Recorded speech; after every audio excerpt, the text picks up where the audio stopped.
Araw-araw na lang napapanood natin sa news yung problema sa flood control dahil sa mga korap na alam nyo na.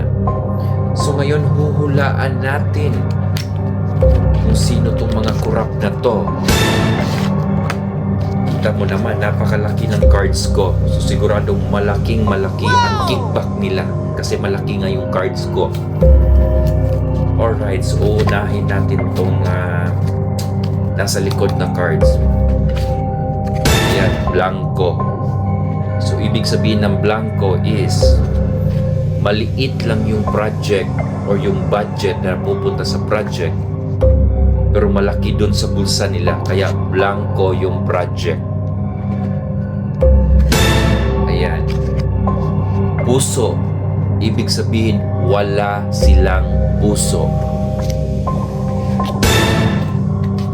Ayan, king. Nagbuhay king sila kasi sa mga binulsa at kickback nila. Ayan, blanco. Kawawa ang taong bayan.